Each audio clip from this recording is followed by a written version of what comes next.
Awesome, coach. I see you doing some great taps. Yes. Good to see you. Awesome. I'm gonna hand the mic over to you. Over here. We are rolling. If you haven't yet liked the video, please go ahead and do so.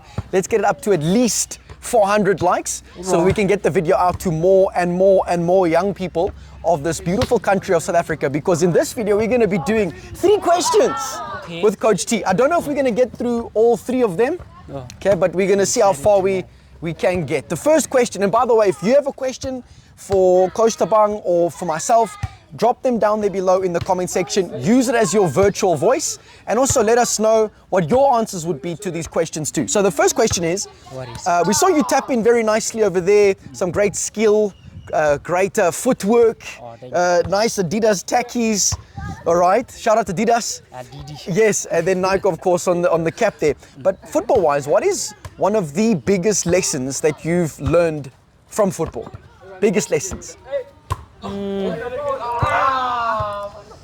That just because you're struggling, whether it might be during a game, during practice, during anything in football, just because you're struggling, that's just simply proof your soul hasn't been conquered yet. There we go. So don't get a struggle and feel like, yes, how much longer can I do this, or how much longer will this take? Look at it like I haven't been conquered yet. Yes, so sir. My soul still has some more to go and give. There we go. There we go. In the famous words of Jesus, he said that in this world, we will have trouble. So like it's a guarantee, just like in soccer, it's guaranteed at some point you're going to get tackled.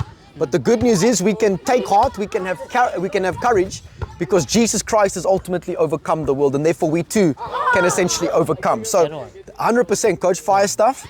Boom. Second question. All right. Second question over here, based off of also what you shared in the first one. What would one piece of advice be to your younger self? So if you had the opportunity to speak to yourself when you were perhaps maybe Keanu's age, which is roughly around, call it 12 years of age or so, what would you tell your younger self? So let's say you got this picture, you standing there and you're having this conversation with your younger self. What would you say to your younger self with regards to life, with regards to advice and help in life, etc.? Sometimes friends are overrated. Friends are okay. Yeah. Okay. I'm not saying go lock yourself up on an island. Yes. But sometimes friendship and all that must be put on hold, you know. Sometimes only certain things will be revealed to you when you're alone and on that grind of working hard and pushing yourself. And there's certain secrets that you learn about yourself in isolation that you can't when you're surrounded by other people. So if I could give myself advice, I would say opinions aren't that important. Yes. You know. 100%. Yeah, just go with your plan. You're gonna mess up. There'll be things you can't change. But at the end of the day, it's not a popularity contest like you like saying all the time. Yes, sir. At the end of the day, like, I'm responsible for my actions. Hey, we're recording, champs. We're recording, champs. Hey, laps.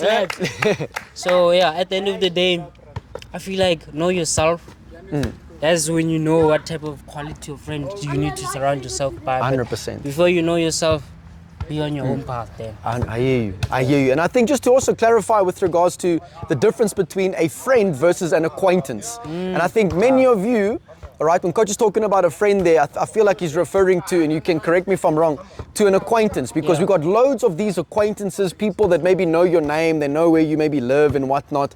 But there's a difference between an acquaintance versus a friend. A friend is someone who's going to tell you also not what you want to hear, but what you ultimately need to hear within your life, right? And therefore the greatest friend we can have is Jesus Christ. So he's going to tell us what we ultimately need to hear within our lives, because it's going to essentially move our lives forward. So again, we are the sum total of the people we spend the most time with. So also when it comes to friends, you want to make sure that you are spending time with guys that are inspiring you to do better, not inspiring you to do absolute nonsense within your life.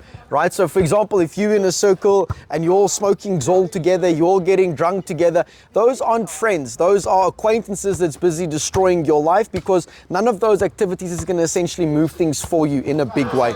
So if someone doesn't, like if you see me doing something and you know like I can be more and you don't have enough respect for both myself and you to correct me on my path and tell me, hey, this one is not for you. Maybe go left or go right. 100%. Then I feel like a friend who corrects you, I can respect a lot more than someone who approves my sin, 100%, 100%, 100%. And then the final one for today, again, you're also more than welcome to drop the comments down there below.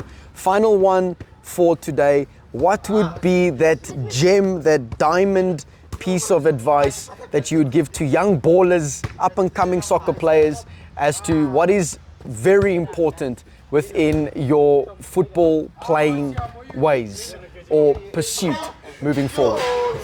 I heard this other proverb this week. It goes, the bee is amongst the smallest of God's wind creation. Wind is amongst the smallest of it, yet the honey is unmatched with none. Sure. So even small inputs can lead to massive results. So for me, everyone wants to focus on the big skills around the world. For me, I always say this. Start with the simplicity. Yes. Simplicity is actually very complex at the end of the day. If you can do something and it looks simple, it means you've mastered it. 100%. So for me, fire. My biggest advice is practice the basic things over and over and over again. 100%. There's times for those other skill things, but basics. 100%. Thank you so much, Coach. When you learn to do the basics, you'll become everything but basic. Right? When you learn to do the basics brilliantly, you'll become everything but basic. Coach, fire stuff. Thank you so much. That's the KINGinme handshake. Okay. And then we come and bring it in like that, bro. Awesome. Thank you guys for watching. If you guys got something, some value out of this, please share it far and wide with at least 10 other friends of yours, and we'll, Lord willingly, see you in the next video.